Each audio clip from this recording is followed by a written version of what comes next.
Всем привет! Мы закончили курс обучения IT-технологии в волейболе, статистика и аналитика. Различные темы курса вызвали дополнительный интерес.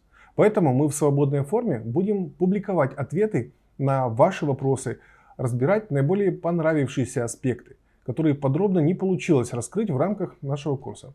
Присылайте их как в личных сообщениях, так и в комментариях на YouTube-канале и в Фейсбуке. У нас уже есть вопросы и материал на несколько небольших уроков. А сегодня мы поговорим о крайне трудноформализуемой теме – анализ поведения игроков, их предрасположенности к командной работе, их поведение в стрессе, совместимости, главных факторов мотивации. На разных этапах профессионального становления игрока его отношение к карьере и команде меняются. Это можно эффективно использовать для управления игроками, анализа их коммерческих ожиданий, лучшего понимания, как в действительности они хотят реализоваться в спорте, какие основные факторы мотивации применять в тренировочном процессе. Эти характеристики игроков можно замерять при помощи психометрического тестирования Harrison Assessments. Подчеркну, реально замерять, как температуру градусником, как расстояние рулеткой. Мы использовали эту аналитику перед участием в Лиге чемпионов и впервые вышли через квалификацию в группу без единого легионера. И два наших доигровщика в десятке лучших нападающих сильнейшего клубного турнира Европы. Так вот, один из отчетов – анализ факторов вовлеченности игроков в тренировочный процесс и мотивации игроков. Не существует универсального подхода к мотивации команды. У каждого человека абсолютно индивидуальные ожидания и способности. Наша задача их замерить, чтобы правильно определить меру и направленность воздействия на каждого игрока, чтобы добиться максимальной реализации его потенциала. Каждый игрок приходит в спорт, чтобы что-то получить. Причем это не всегда только деньги, и они далеко могут быть не на первом месте.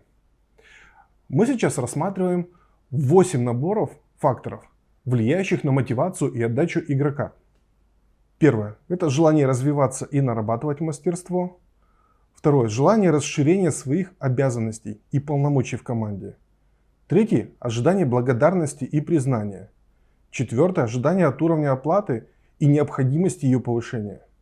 Пятое – ожидание от подходов в общении и обращении.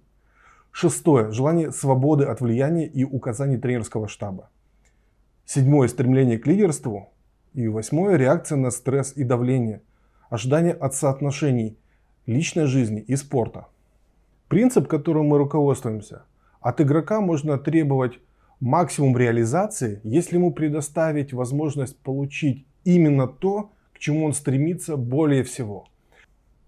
Отсчет, который вы видите на экране, позволяет нам довольно точно оценить ожидания игрока и то, насколько на данный момент он доволен своим положением.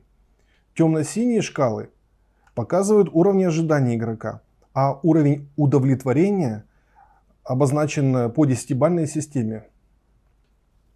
Также в этом отчете мы видим, к какому поведению предрасположен человек, насколько проявляет инициативу, стремится к свободе от указаний руководства, хочет испытаний, сотрудничества с другими и так далее.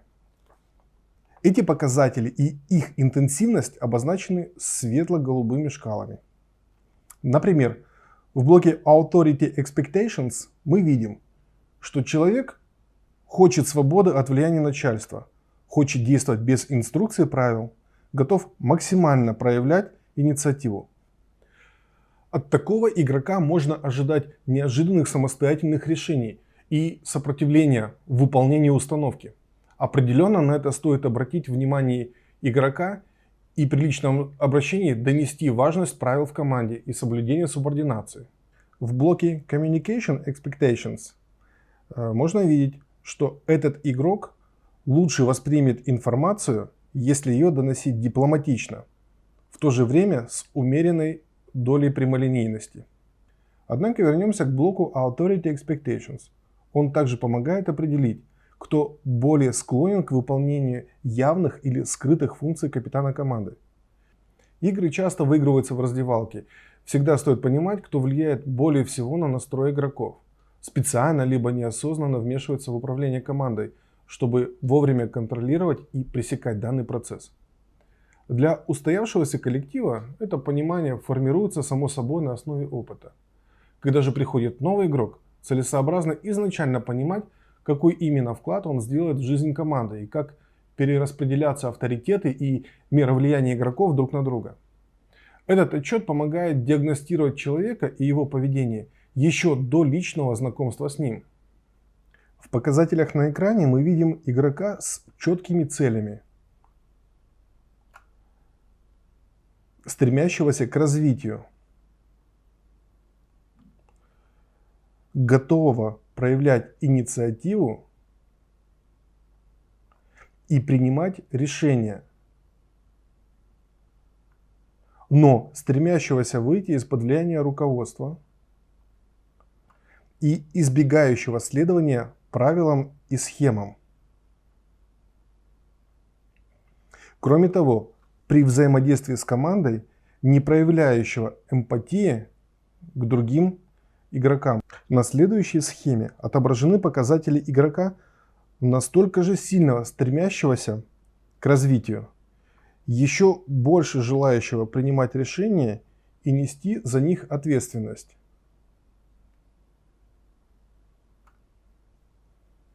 С четкой тенденцией следовать правилам и установкам,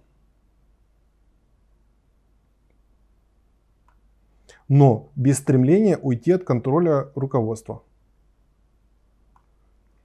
И ко всему остальному, проявляющему больше эмпатии по отношению к членам команды. Это два претендента на роль капитана. Второй кандидат может быть надежнее для тренерского штаба и предпочтительнее с точки зрения игроков.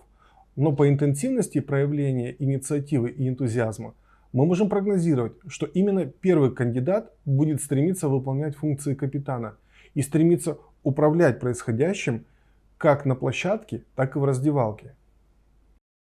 Аналитика Harrison Assessments также позволяет диагностировать факторы конфликтов внутри команды, видеть уровень комфорта каждого игрока в условиях конфликта, предрасположенности к провокациям конфликтов. По отдельным отчетам возможно также проанализировать и тренерский штаб, получить четкое понимание, как адаптировать подходы в управлении командой в зависимости от самых сильных качеств тренера.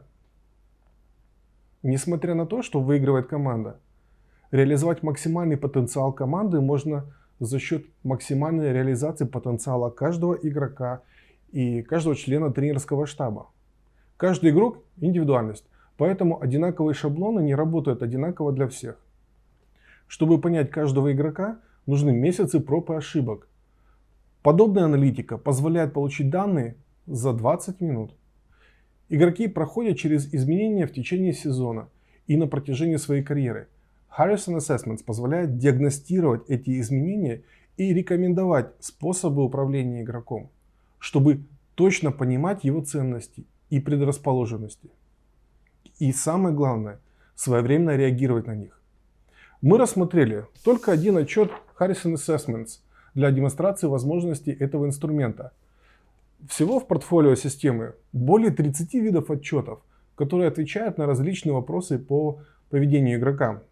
Благодаря Harrison Assessments вы сможете формировать команду не только на основе физических характеристик игроков, но и на основании их поведенческого потенциала и направленного управления им.